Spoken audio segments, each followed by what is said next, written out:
Hi. It's really such a wonderful opportunity to be with everyone here today. My deep, deep gratitude to the Mind and Life Institute for this award, for this recognition, and to be associated with Kathy's amazing life. I feel really honored. I am also very grateful for the Varela Award I received in 2004, which allowed me to do the work that I have continued to do since then. In order for me to put the work that I've been doing for the last little over 15 years, I have to kind of give you some background, some context about how I came to the contemplative space at age 17. So I was thinking about how to talk about that here, and it dawned on me as I was coming here, this was something I anticipated, that I experienced some very heavy trauma during my childhood, and it happened in Tucson.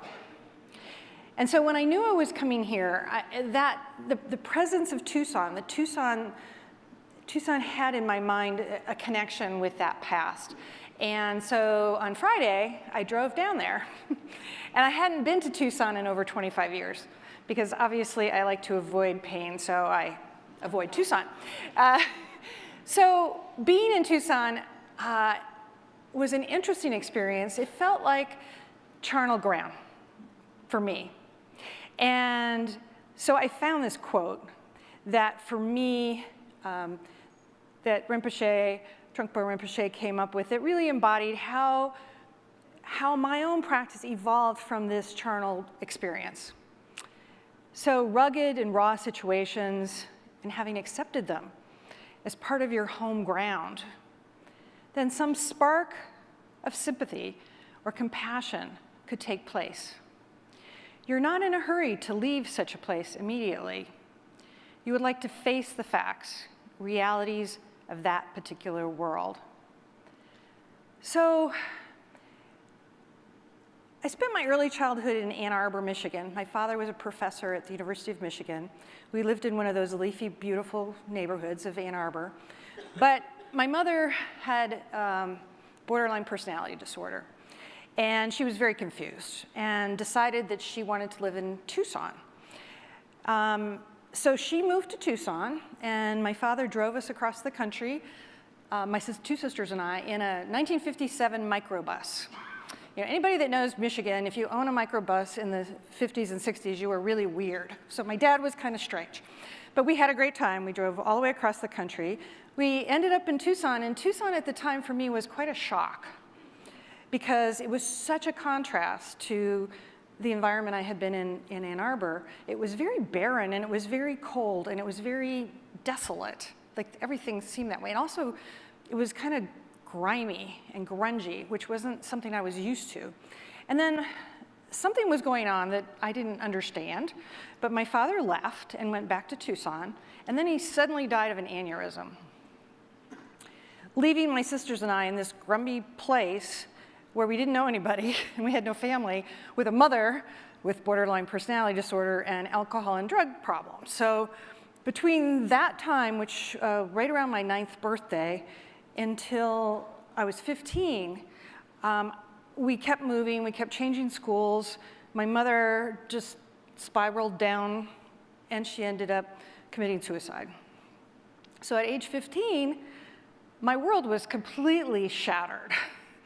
I mean, it was being shattered along the way, but at that point, anything that I thought I knew about reality was gone, including any kind of religious or spiritual ideas I had about God or what to do about situations like this, just shattered. And I felt really lost. But along the way, just maybe a year later, I discovered Zen meditation.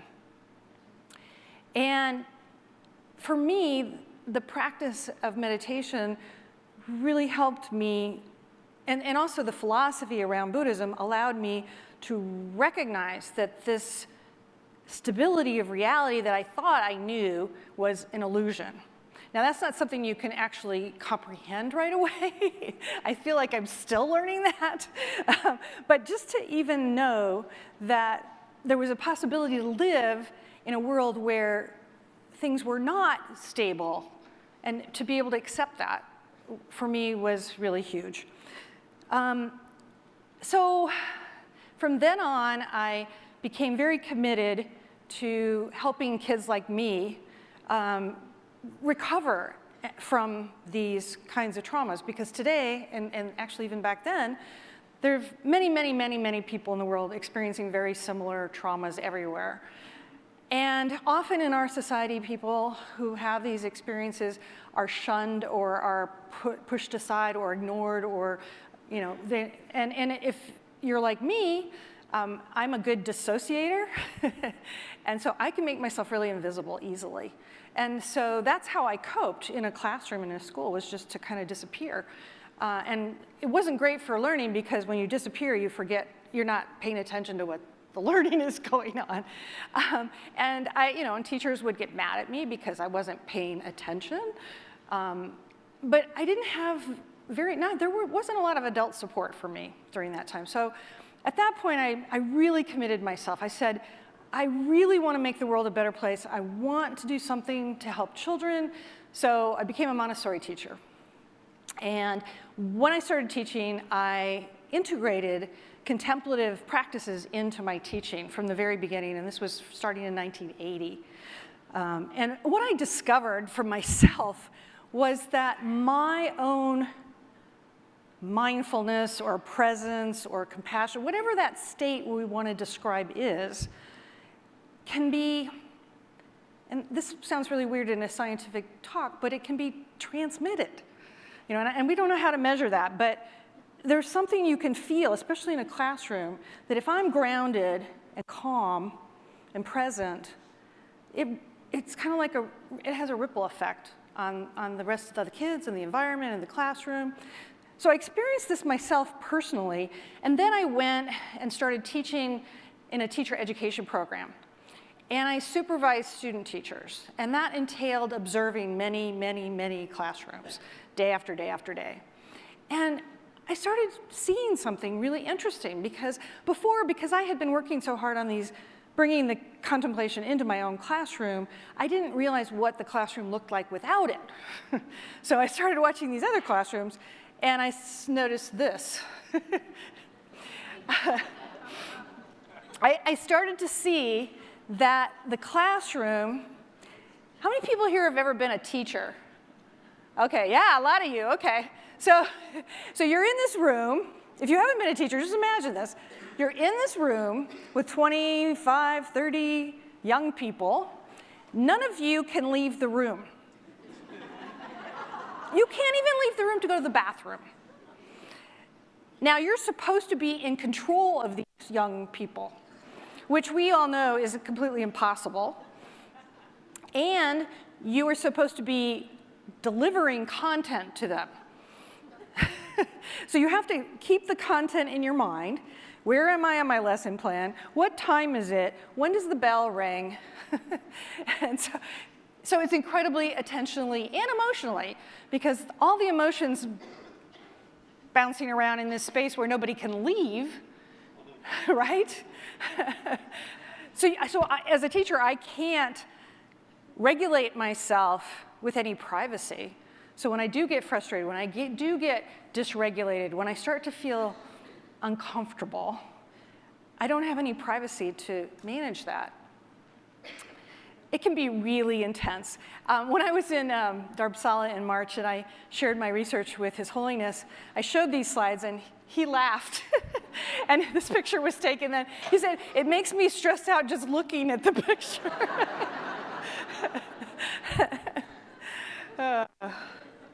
So during this time, I had the great privilege of working on the Cultivating Emotional Balance project right after I graduated at UC San Francisco. And this came out of one of the dialogues in 2000 called Destructive Emotions. And Paul Ekman and Alan Wallace came together with some other people, and they brought mindful awareness practices and emotion skills together. And they chose teachers as subjects of a randomized trial to test this intervention. And when I found out about it, I was, this is what I want to do, exactly.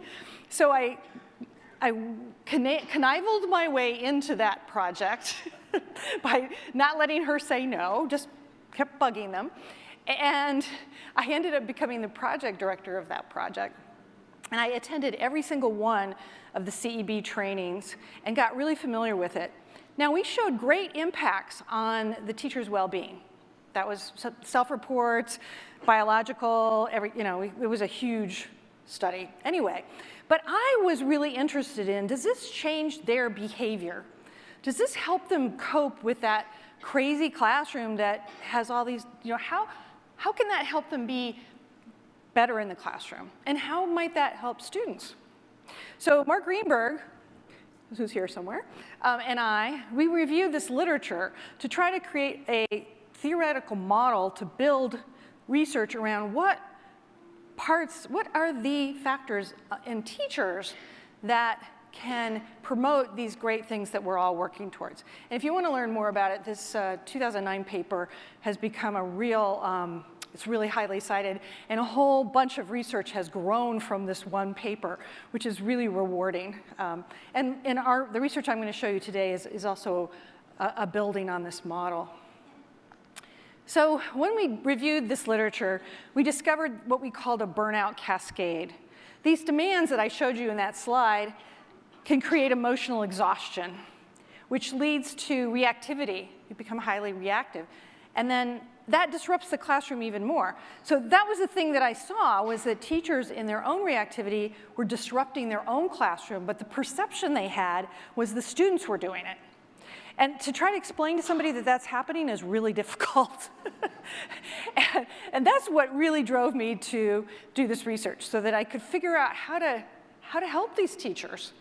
It's like you feel like you're going down a spiral when you're burning out. It's like your energy is, because you come to work, you're exhausted, the kids are annoying you, you get mad at them, they get more disruptive. It's just, yeah. But from my own experience, I knew that the adult presence in the classroom could have these ripple effects that would be ripple effects of calmness and engagement. I just knew that from my own experience. But of course, we have to do a randomized trial because we need to prove these things. So my colleague, Krista Turksma, who's around here somewhere, and Richard Brown, who I know is around here somewhere, we got together at the Garrison Institute, and I forgot one little thing.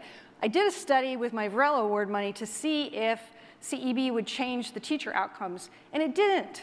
So in CARE, we decided to tailor it to the context. And this, I think, is a really important part of what we've been doing, is that just giving people skills to regulate or be more mindful or be more present, if it's not contextualized in that stressful situation, it may not be impactful in that context for that purpose. So that's what we did. We embarked on this. We created a program called Cultivating Awareness and Resilience in Education, or CARE. And the three elements of the program are compassion practices, mindful awareness practices, and emotion, knowledge, and skills, all based in the teacher's own secular ethics. So the beginning of the program involves teachers reflecting on their own values and why they became teachers. And out of this work I've been doing with other colleagues like Rob Roser, Rob came up with this model, the kind, clear, calm model, which really fits the elements of the program that we developed. And these are the outcomes that we were aiming for. So CARE is a pretty intensive program because we wanted to be able to show distal impacts. And so we needed to give the teachers a pretty big dosage of this program. And we wanted to look at, does CARE impact teachers? And we had done other research where we showed that teacher well-being was improved by CARE, but we hadn't yet looked at the classroom interactions to see if the dynamics in the classroom changed, and we hadn't looked at student outcomes yet. So we got a grant from the Department of Education to do a large randomized trial in New York City with 224 teachers and 5,200 students. And this is what we found. In terms of teacher self-report, we showed significant reductions in psychological distress and something called time urgency, which is when you look at the clock and you see you have 4 minutes and 54 seconds.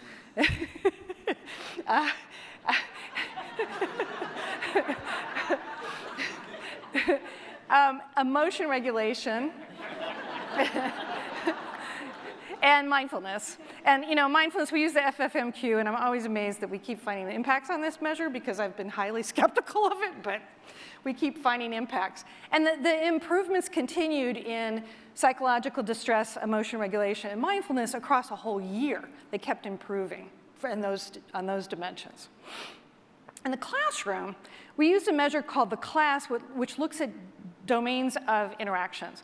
And we showed a significant improvement in emotional support. And we showed an improvement in classroom organization, but it was a trend level.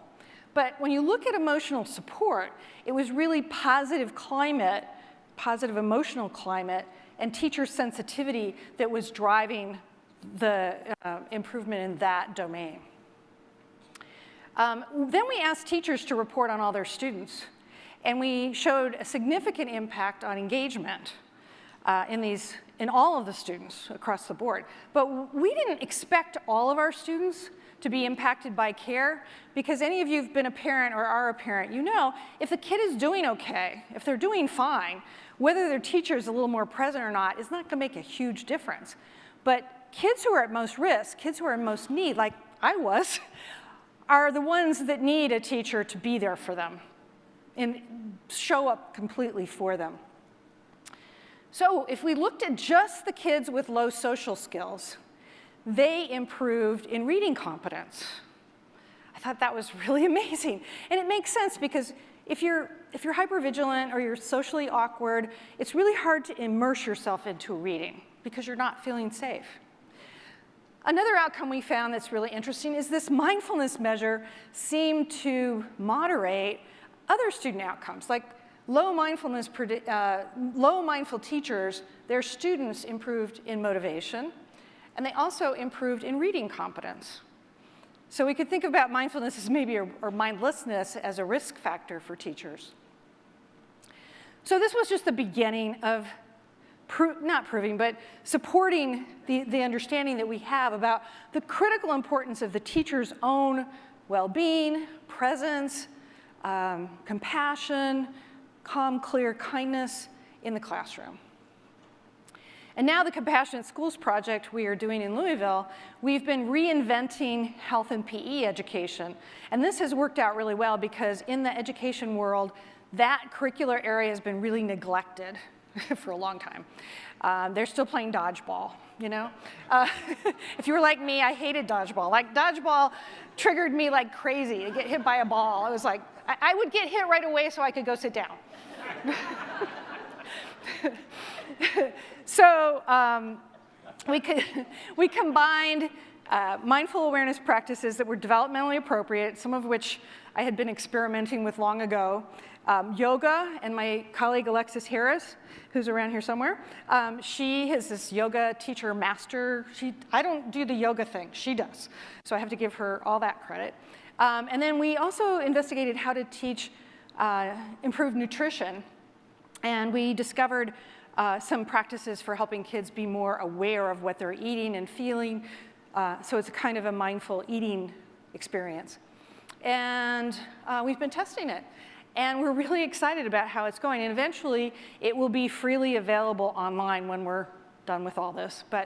So more to come. Stay tuned. I want to thank all the people, and many of you are here, who have provided the support I needed to do this. Because when I first started doing this work, I knew it was fringy. In fact, because I was in the San Francisco Bay Area, I would go to conferences and I would tell them what I was doing and they would roll their eyes. Oh yeah, she's from San Francisco. And when I got to Penn State and started presenting in the East Coast, people say, "You did that in Harrisburg? Oh, there must be something really here." So Krista and Richard Mark and Josh Brown from Fordham. Just want to thank everybody, my doctoral student Paulina, Alexis, for all their support. And as was mentioned earlier, I have these books. I was really excited because this book, Trauma Sensitive, coming out today, was, even before it was published, it came out as #1 in educational psychology. So I'm excited because I think this book will help teachers help kids like me, I hope. And I think we have a lot more work to do on this, but creating these environments where the adults can be present can make a really big difference in kids' lives. Thank you.